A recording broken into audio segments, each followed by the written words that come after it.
사람이 역사의식이 있어야 자기가 하는 행동이 보람이 있고 자기 그 역사의식 속에 자기 목숨도 걸 수 있는 겁니다.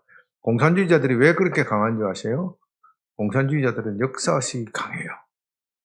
역사의식이, 어제도 잠시 말씀드렸지만은 역사는 해결이 주창한 변정법적 과정에 의해서 발전되는 것이다. 그 변정법적 과정의 끝이 무엇이냐? 해결은 그런 이야기까지는 안 했는데 마르크스가 거기에 살짝 얹어서 그 끝이 공산사회다. 공산사회다. 나는 공산사회, 평등한 사회, 모든 사람이 잘 사는 사회, 이 사회를 위해서 내 한 몸을 바치리라. 이런 역사의식이 있었기 때문에 그들이 강한 겁니다. 그들이 강했어요. 지금 공산주의자들 말하는 것이 아니고, 지금 공산주의자들은요, 어떻게 보면은, 자본주의에 물이 들어가지고, 타락한 공산주의자. 원래 처음 공산주의자들 주창할 때부터 보면은, 알딸딸한 공산주의자들이,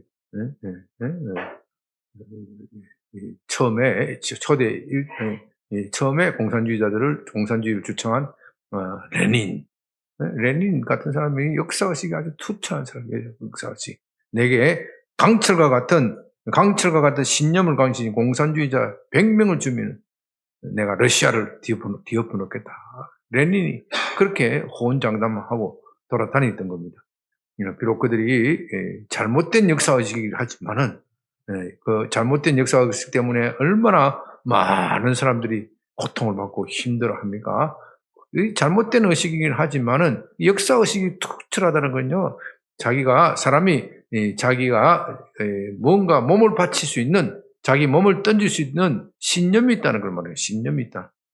사람이 그 신념이 있으면 세상의 일도 이렇게 대단한 파워를 나타내는 겁니다. 저는 베트남 공산주의까지 깊이 공부는 하진 않았지만, 이 호치민 평전에도 보면, 아주 대단한 신념의 사람이에요, 신념의 사람. 신념의 사람. 우리는 반드시, 호치민은 처음부터 공산주의를 하려고 한 것이 아니고, 제가 호치민 평전을 보니까, 자기 민족을 독립하고, 자기 민족의 발전을 하려고 하다 보니, 그 당시 프랑스와 싸우다 보니, 미국에 가서 도움을 호소를 했는데, 미국 사람들이 듣질 않는 거예요. 뭐까지 관계 때문에? 프랑스의 관계 때문에. 프랑스하고 잘 지내야 되는데, 미국이 아직도 프랑스에 여기저기로 잘 지내야 되는데, 그 당시 프랑스의 식민지였기 때문에, 호치민이 미국에 도움을 청했더니 미국이 콧방귀도 안 끼는 거예요. 그러니까 할 수 없이 공산주의를 택한 것이다. 어찌됐든 호치민도 신념의 사람이에요. 신념의 사람, 자기 역사의식이 투철한 사람이고, 우리 이 20세기에 아시아의 3대 정치인으로 세 사람을 꼽습니다. 베트남의 호치민, 그리고 인도의 간디, 그리고 대한민국의 이승만. 세계적으로 이 아시아의 3대 정치인 하면은, 20세기 3대 정치인 하면은 인도의 간디, 그다음에 베트남의 호치민, 대한민국의 이승만, 이렇게 3대 정치인으로 꼽습니다. 이 3대 정치인들은 다 역사의식이 투철하고, 자기가 이 역사의식 속에서 어떻게 살아갈 것인가, 삶의 좌표를 결정하고 하는 겁니다. 오늘날 기독교가 왜 방향을 잃었습니까? 역사의식을 잃어버리기 때문에.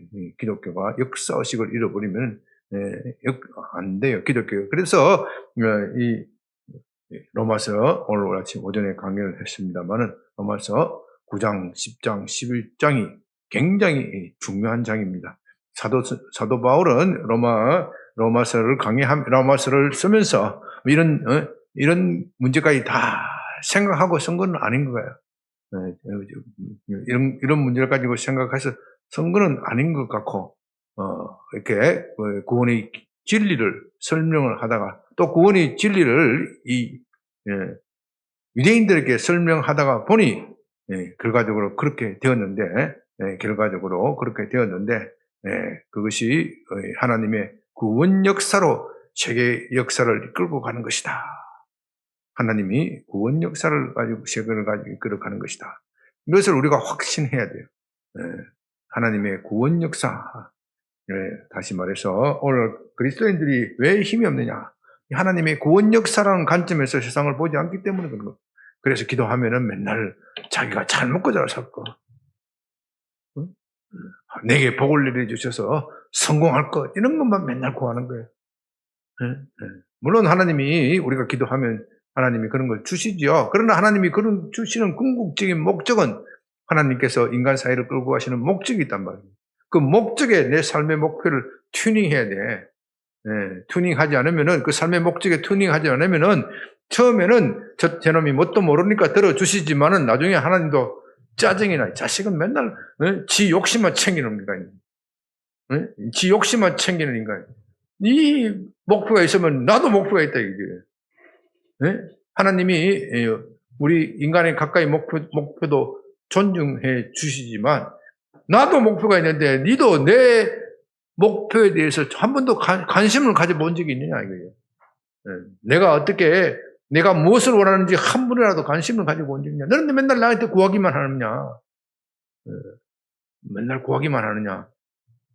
그러니까 그 기도는 나중에 들어지지 않는 거예요. 그래서 우리가 흔히 하는 말로 예수님 처음 믿을 때는 기도 응답이 잘 된다고 하다가 가면 갈수록 기도 응답이 어려워요. 왜냐하면 하나님께서 그 우리의 삶의 목표를 돌리시기를 원하는 거예요. 우리가 맨날 하나님께 복받고 출세하고 성공하고 이것만 바라보면은 정말 버릇없는 자식이 되는 거예요. 누가 하나님인지 몰라. 그러나 우리의 삶의 목표를 하나님의 뜻이 무엇이고 하나님이 우리의 삶 속에서 무엇을 원하시는가 여기에 자꾸 이렇게 초점을 맞추면은 기도의 응답도 다시 잘 되고 또 하나님께서 원하시는 그 삶의 목표를 알기 때문에 내게 인내력이 생기는 인내력. 우리 인생이 우리 마음대로 다 되는 거 아니에요. 우리 삶이라는 것은 우리 마음대로 다 되는 것이 아니에요. 모든 것이 하나님의 때가 있고 하나님의 플랜이 있는데 그것에 맞추어서 내 삶을 설정하고 계획하면은 그만큼 삶이 안정되고 보람되고 고난이 와도 이겨나갈 수 있는 겁니다. 자, 우리가 이 생각을 하면서 다시 한번 마태복음 6장을 봅니다. 마태복음 6장 5절에서 13절까지 지난주에 읽었습니다만 더 봅니다. 마태복음 6장 5절 또 너희는 기도할 때 교독합니다. 또 너희는 기도할 때 외식하는 자와 같이 하지 말라. 그들은 사람에게 보이려고 회당과 큰 거리 어귀에 서서 기도하기를 좋아하느니라. 내가 진실로 너희에게 이르노니 그들은 자기 상을 이미 받았느니라. 너는 기도할 때 내 골방에 들어가서 문을 닫고 은밀한 중에 계신 내 아버지께 기도하라. 은밀한 중에 보시는 내 아버지께서 갚으시리라. 또 기도할 때 이방인과 같이 중언부언하지 말라. 그들은 말을 많이 하여야 들으실 줄 생각하느니라. 그러므로 그들을 본받지 말라. 우하게 전에 너희에게 있어야 할 것을 하나님 너희 아버지께서 아시느니라. 그러므로 너희는 이렇게 기도하라. 하늘에 계신 우리 아버지여 이름이 거룩히 여김을 받으시오며 나라가 임하오시며 뜻이 하늘에서 이루은 것 같이 땅에서도 이루어지이다. 오늘 우리에게 일용할 양식을 주시옵고 우리가 우리에게 죄 지은 자를 시험해 주신 것 같이 우리의 죄를 사하여 주옵시고 다 같이 합니다. 우리를 시험에 들게 하지 마시옵고 다만 악에서 구하시옵소서. 나라와 근세와 영광이 아버지께 영원히 있사옵나이다. 아멘. 자, 우리가 주기도문 주님께서 이렇게 기도하라 하면서 주님께서 우리에게 기도를 가르치는데 첫째는 이렇게 기도하지 말라 하는 것이 있었죠. 어떤 유형의 기도입니까? 첫째 유형의 기도는 바리새인의 기도. 바리새인의 기도는 사람들에게 보이려고 하는 기도다. 하나님께 드리는 기도가 아니라 사람들에게 보이려고 사람들에게 하는 기도이기 때문에 그들의 기도는 응답되지 않는다. 그런 기도를 하면 안 된다. 두 번째 기도하지 말라는 것은 어떤 유형입니까? 이방인의 기도, 중언부언. 이방인의 기도는 한마디로 말해서 지식이 없는 기도, 지식이 없는 기도. 이방인의 특징은 영적 지식이 무감각한 거예요. 무감각.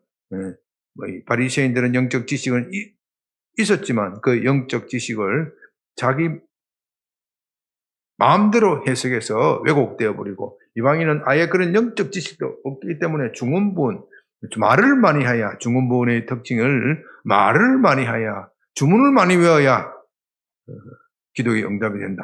다시 말해서 이방인의 기도는 특징은요, 정성을 쏟아내는 거예요. 뭔가 길은 모르겠어. 길은 몰라. 길은 모르기 때문에 악을 쓰면은 응답될 것 같아. 이방인들이 통통된 특징이. 그래서 그들은 귀신에게 절을 하면서, 귀신에게 기도하면서, 귀신에게 기도하면 응답이 될 것이라 생각하면서 정성을 많이 쏟아내는 거예요. 기도는 처럼 이방인들과 같이 내가 신을 설득하는 것이 있는 것이 아니고 하나님의 뜻을 알고 하나님의 뜻을 실행할 수 있도록 힘을 달라고 하는 것이 기도의 핵심이다. 그런 뜻입니다. 기도의 핵심은 내가 하나님의 뜻을 알고 하나님의 뜻을 실행할 수 있는 힘을 주시옵소서. 이것이 기도의 핵심 요지입니다. 그래서 주님께서 말씀하신 것을 종합하면은 바리새인처럼 기도하지 말고 어떻게 하라고요? 어디에 가서 기도하라고요? 골방으로 들어가라. 골방으로 들어갈 때 하나님, 너희 아버지께서는 너희에게 있어야 할 것이 이미 아신다. 너희에게 있어야 할 것이 이미 아신다. 그 말 속에는 무슨 말입니까? 네가 네 원하는 것을 그렇게 악을 쓰고 기도하지 않아도 다 안다. 때가 되면 줄 것이다. 그 대신 내 뜻을 좀 알았으면 좋겠다. 내 뜻을 좀 알았으면 좋겠다. 그래서 골방으로 가되 무엇을 가지고 골방으로 가야 된다고요? 주 기도문을 가지고 가야 돼. 주 기도문을 가지고 골방으로 들어가라. 주 기도문을 가지고 골방으로 들어가라. 그것이 주님께서 가르치시는 기도의 핵심 요지입니다. 그래서 오늘은 우리가 주 기도문에 대해서 이제 배우게 될 것인데, 이 주 기도문의 구조가 어떻게 됐는지 좀 여러분들이 좀 그부터 먼저 살폈으면 좋겠습니다. 주 기도문 여러분 다 잘 아는 것이지만 주 기도문은 이렇게 크게 전반부와 후반부로 나누고 생각할 수 있습니다. 전반부는 하늘에 계신 우리 아버지요. 전반부는 세 덩어리로 되어 있는데, 첫째는 하늘에 계신 우리 아버지요. 둘째는 이름이 거룩히 여김을 받으시오며, 셋째는 나라가 임하옵시고 뜻이 하늘에서 이룬같이 땅에서도 이루어지이다. 후반부의 첫 번째는 오늘 우리에게 일용할 양식을 주시옵고 우리가 우리에게 죄 지은 자를 사하여 준 것 같이 우리의 죄를 사하여 주옵시고, 그리고 마지막 세 번째는, 후반부의 세 번째는 우리를 시험에 들게 하지 마옵시고 다만 악에서 구하옵소서. 이렇게 전반부와 후반부, 전반부 3장 3개, 후반부 3달라 이렇게 되어 있습니다. 이렇게 주기도문을 이렇게 분석한 거 처음 보셨죠? 주기도문은 이렇게 전반부, 후반부 이렇게 나누어져 있습니다. 전반부의 핵심 단어는 하나님 나라입니다. 하나님 나라가 이루어지게 해달라. 하나님 나라가 이 땅에 하늘에서 이루어진 것 같이 땅에서도 이루어지기를 구하는 것이 전반부의 핵심입니다. 후반부의 핵심은 이렇게 하나님 나라가 이루어지면 우리가 하나님 나라의 백성으로서 제대로 살아야 될 거 아닙니까? 제대로 살기 위해서는 뭐가 있어야 돼요? 첫째는 뭐가 있어야 돼요? 기도 보면 되잖아요. 양식이, 밥이 있어야 밥이 있어야 될 거 아니에요. 그러니까 밥이 뭔지. 여기는 영의 양식, 육의 양식, 영육간의 양식이 있어야 돼, 양식이. 아니, 하나님 나라 백성으로 살게 해놔놓고 양식이 없으면 어떻게 돼? 안 되지.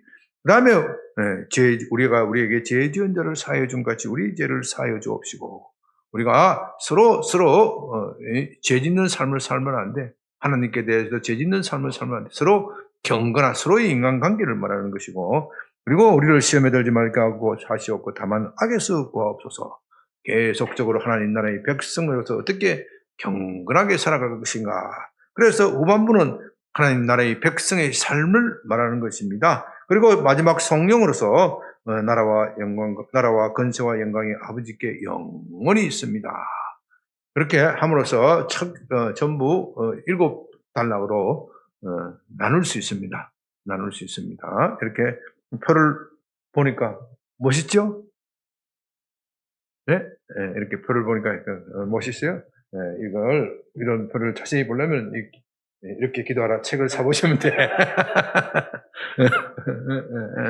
이거 이제 조만간에 이제 정정표를 내야죠. 책 선전하려고 하는 건 아니고요. 교회에 있는 책까지 가면 안 돼. 얼마 남지 않았으니까.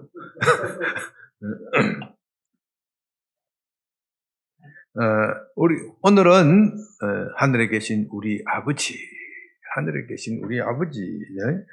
여기에 대해서 중점적으로 살펴봅니다. 첫째, 기도는 우리가 기도하는 대상의 이름을 불러야 돼요. 대상의 이름을 불러야 돼요.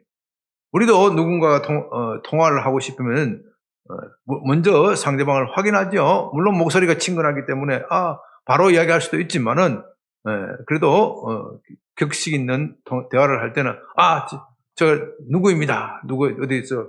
여러분들이 직장 상사나 또 이렇게 공식적인 자리에서 미팅 정해서 어떤 분을 찾아가는데 노크를 딱딱 두드리면서 뭐라 그럽니까? 뭐라 그럽니까? 우리 최장원은 이제 뭐라 그러죠?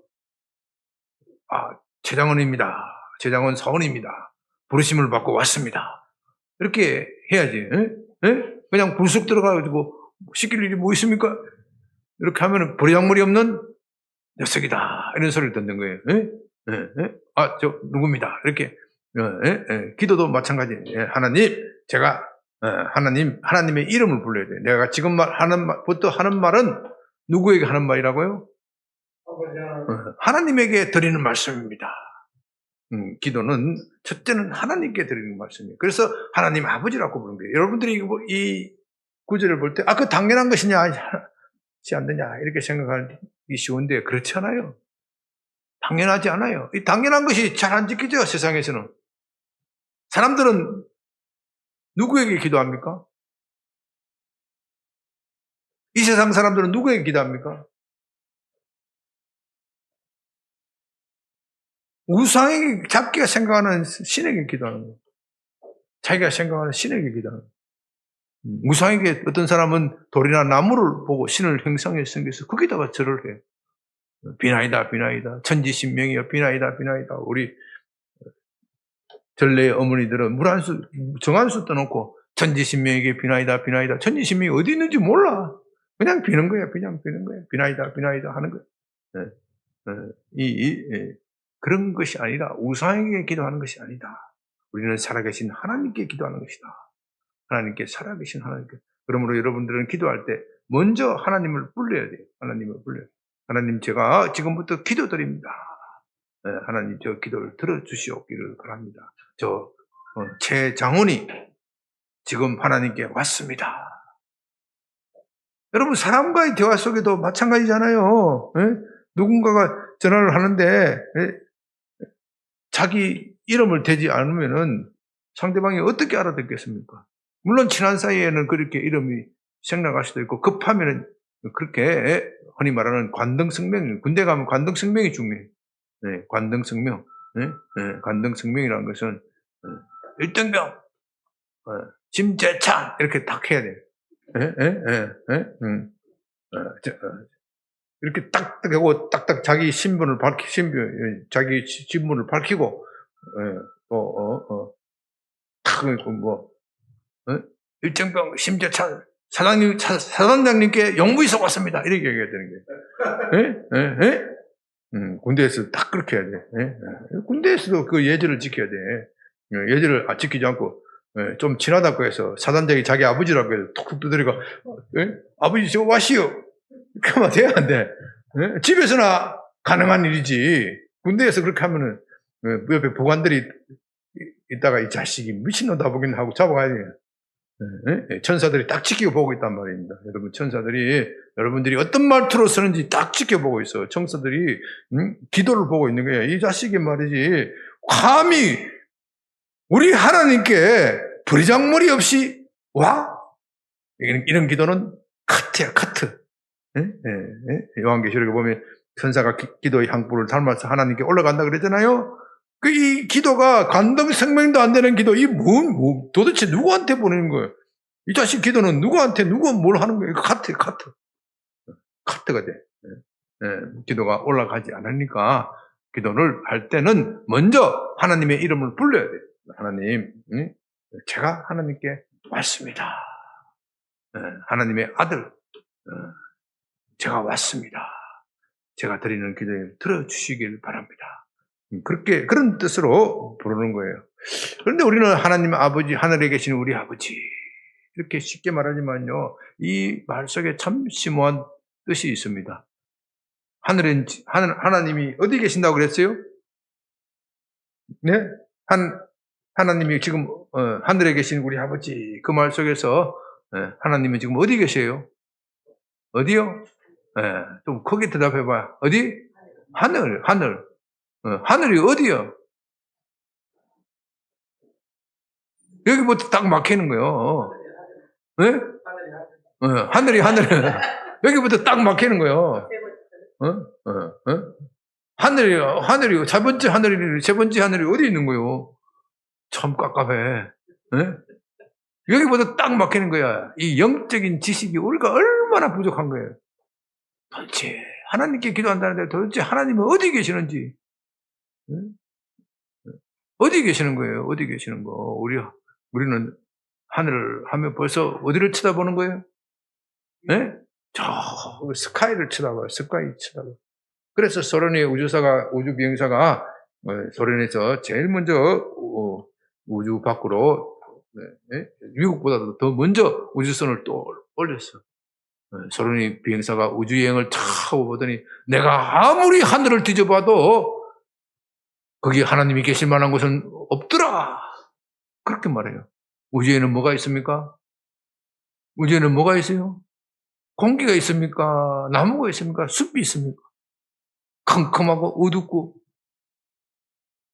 그런 것밖에 없어. 너무나도 우주는 황량한 거야. 황량해. 아니 여기 이런 곳에 하나님이 계신다는 것을 믿을 수가 없다. 나는 하나님이 하늘에 계신다는 것을 믿을 수가 없다. 우주비행사가 그런 이야기를 했다는 거 아닙니까? 그런 이야기가 떠들었는데 나중에 그 우주비행사 하는 이야기가 나는 그런 이야기 한 적이 없대 그래. 사람들이 책 지어낸 이야기다. 어쨌든 간에 사람들은 하늘에 계신 우리 아버지 하면은 벌써 하늘을 떠올려.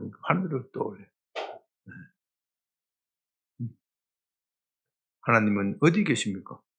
하늘은 어디입니까? 참 깝깝하죠. 그러니까 우리는 참 하나님에 대해서는 지식이 너무 부족한 거예요. 하늘이 어딘지도 잘 모르고. 하늘이 가깝습니까? 뭡니까? 하늘이 가깝습니까? 뭡니까? 뭘요? 그 먼데 어떻게 그 먼 길을 나의 기도가 도달합니까? 하늘이 멀면 또 얼마나 멀습니까? 하늘이 멀면 얼마나 멉니까? 몇 킬로쯤 돼요?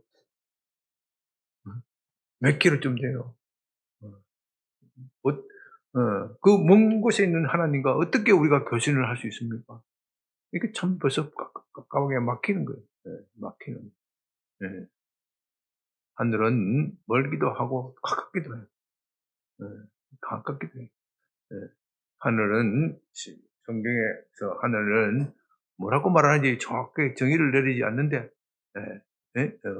결코 저 우주에 있는 스카이를 한 번이라도 하늘이라고 말한 적은 없어요. 스카이에 하나님이 계신다고 말한 적은 한 번도 없다고요, 성경에.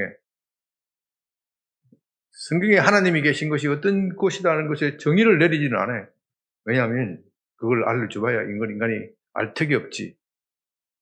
알 턱이 없으니까 정의를 내리지 않는데, 한 번도 저 우주 밖에가 하나님 계신 곳이다, 저 하늘이 하나님 계신 곳이다, 그렇게 말한 적은 없어요.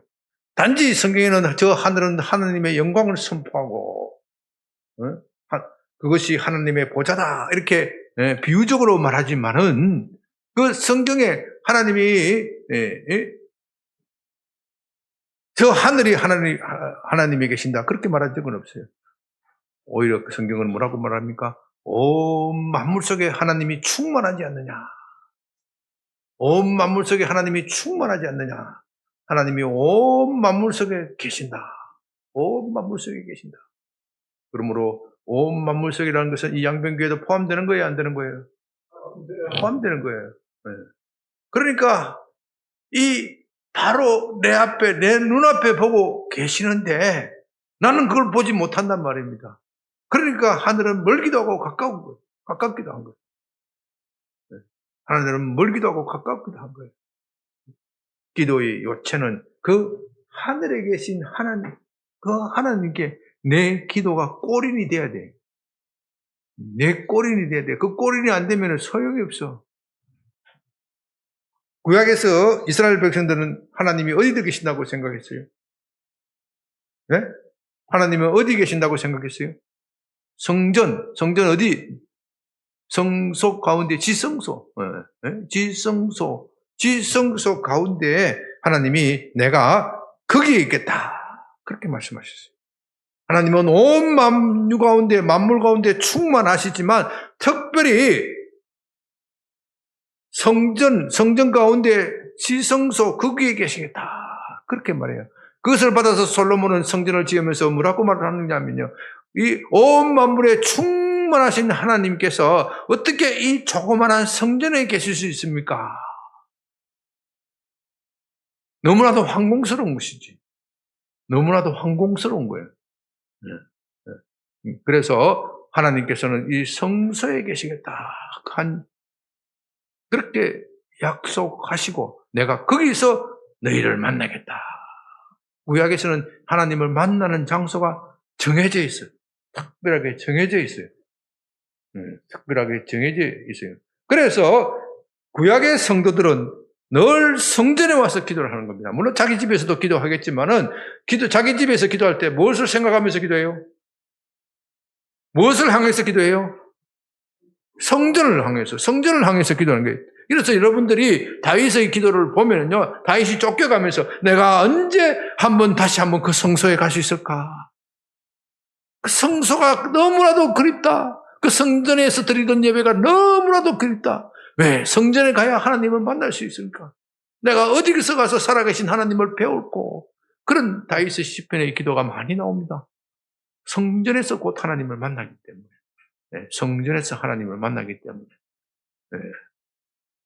그런데 그리스도께서 이 땅에 오심으로 해서 그 성전이 폐지가 되고, 그 대신에 성전 대신에 그리스도께서 내가 곧 하나님, 살아계신 하나님이시다, 그렇게 말씀하심으로써, 그리고 또 우리에게 성령을 보내주심으로써 하나님이 늘 우리와 함께 계신다는 것을 느끼고, 우리 어디가 가든지, 어디로 가든지 너희와 함께 있겠다, 너희 심령에 함께 있겠다, 너희 마음에 함께 있겠다. 그래서 우리 신약의 그리스도인들은 늘 교회에다가 뭘 걸어놔요? 십자가를 걸어놔요. 십자가는 곧 구약의 성전의 지성소의 상징이, 십자가 지성소라는 뜻은 아니에요.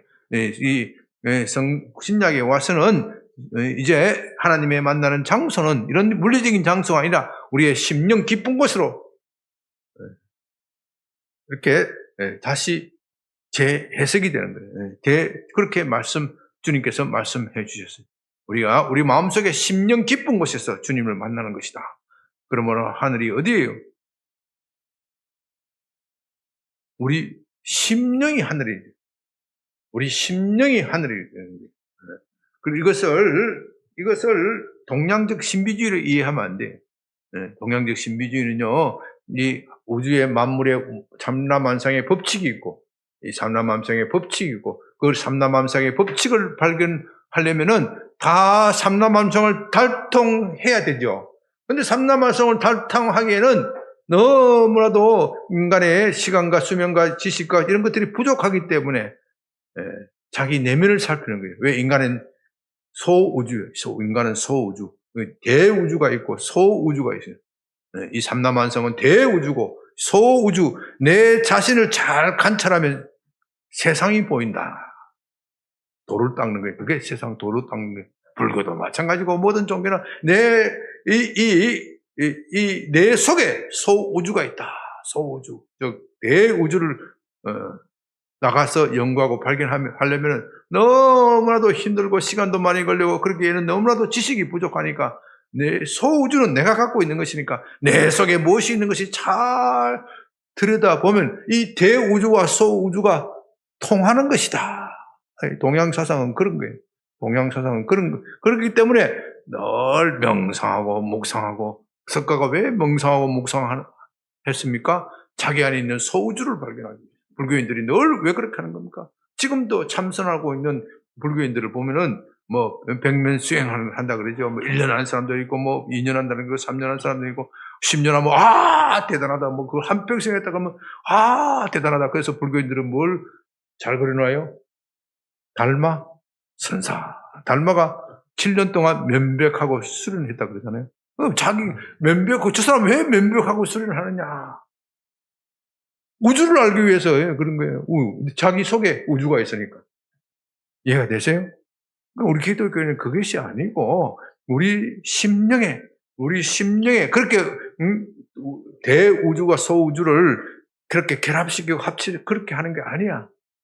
그렇게 하는 게 아니야. 그러니까 이 기독교 안에서도 그런 이 신비주의라 그랬거든요.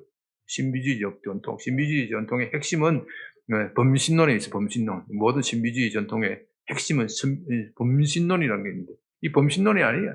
우리는 살아계신 하나님을 만나는 것인데 살아계신 하나님께서 우리 심령 속에서 만나주시겠다. 그렇게 말씀하시는 거예요.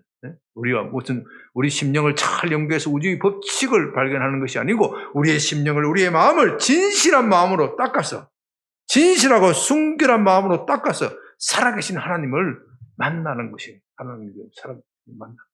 그래서 우리는 하늘에 계신 우리 아버지라고 부르는 겁니다.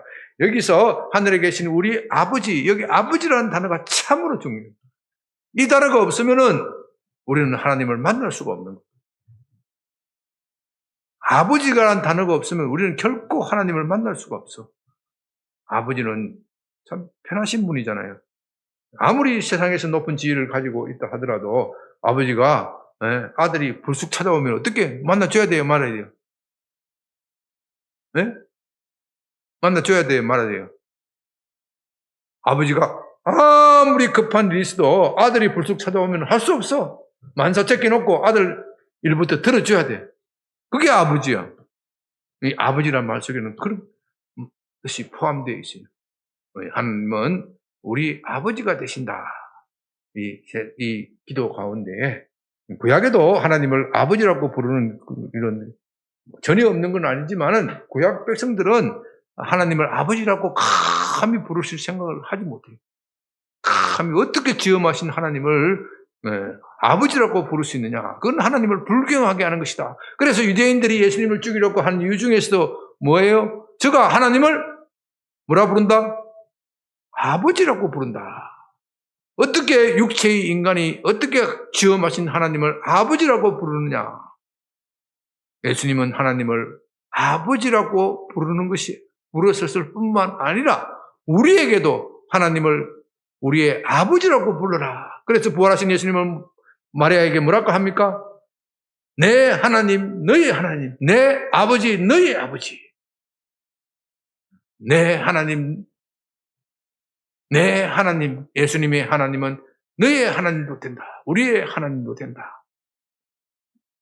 그 하나님은 내 아버지이기도 하지만 너의 아버지다. 그렇게 말씀하시는 거예요. 그래서 우리는 이 기도문을 시작할 때 하늘에 계신 우리 아버지.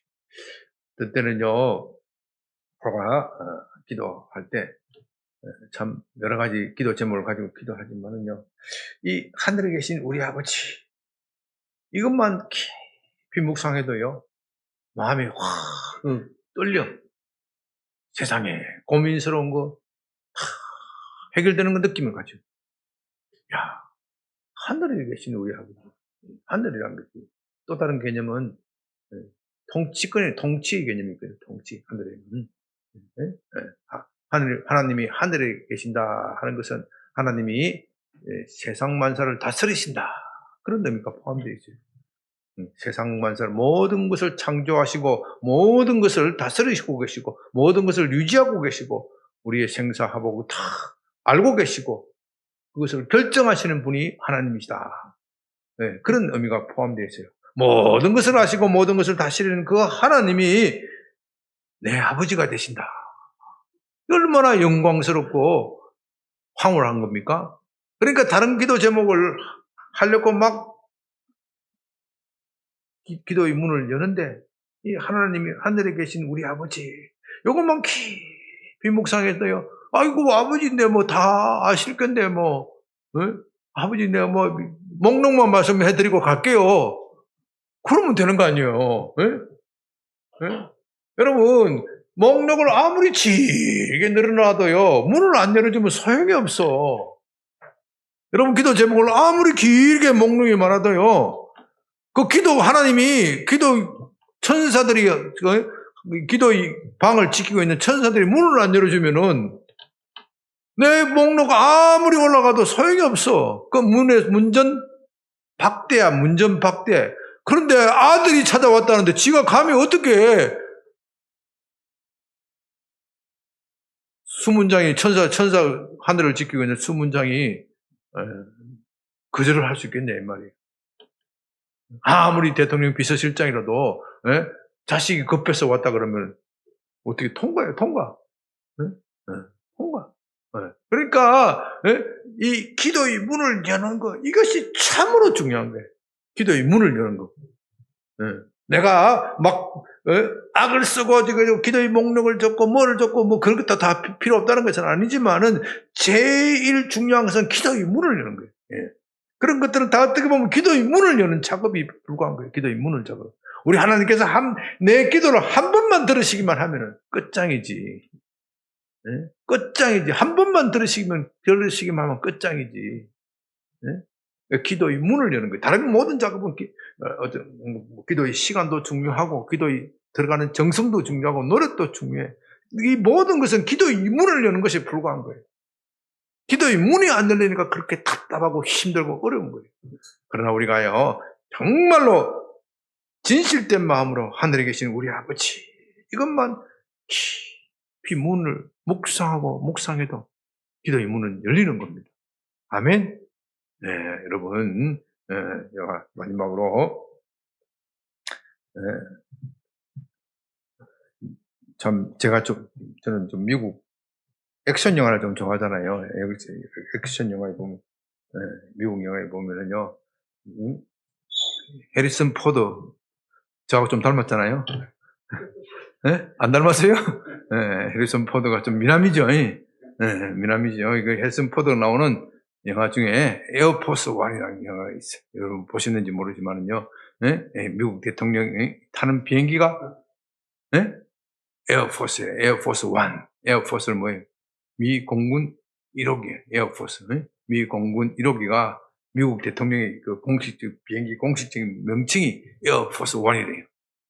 이 미국 공군 비행기가 이 에어포스 1이 테러 문제에 의해서 납치가 됐답니다. 납치가 되어가지고 하여튼 할리우드 영화 잘 만들어.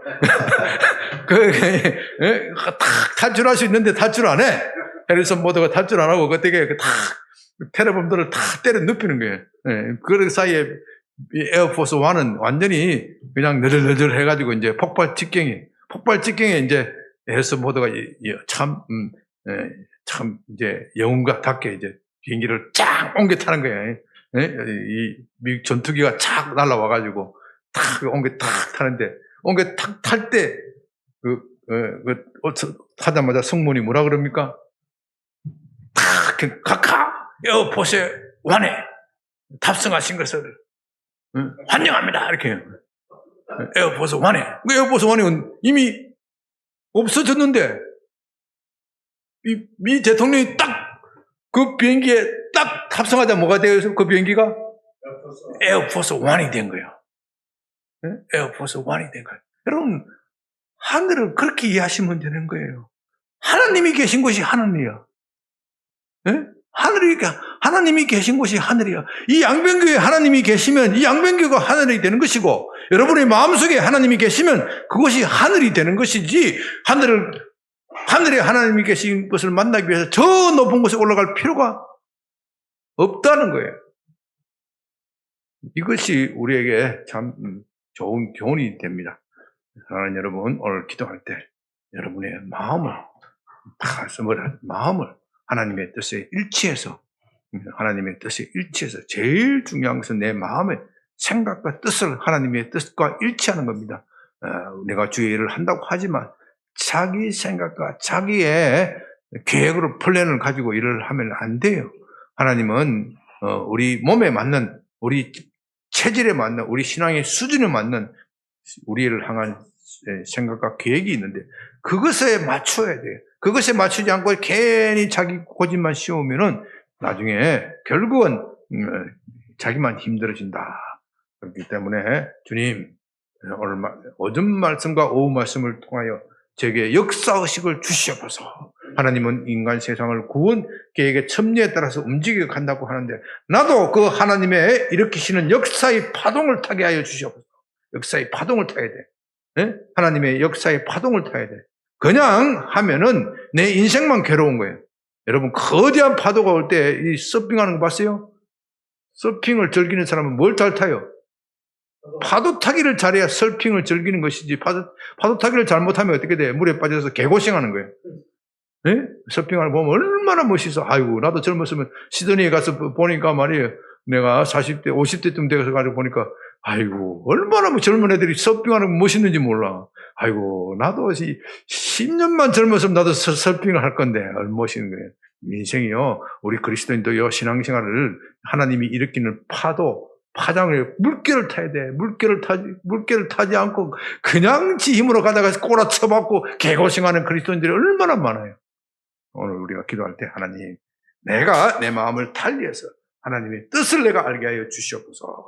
우리 주여 한번 크게 부르고 우리가 45분까지 기도합니다. 주여 아버지 하나님 감사합니다.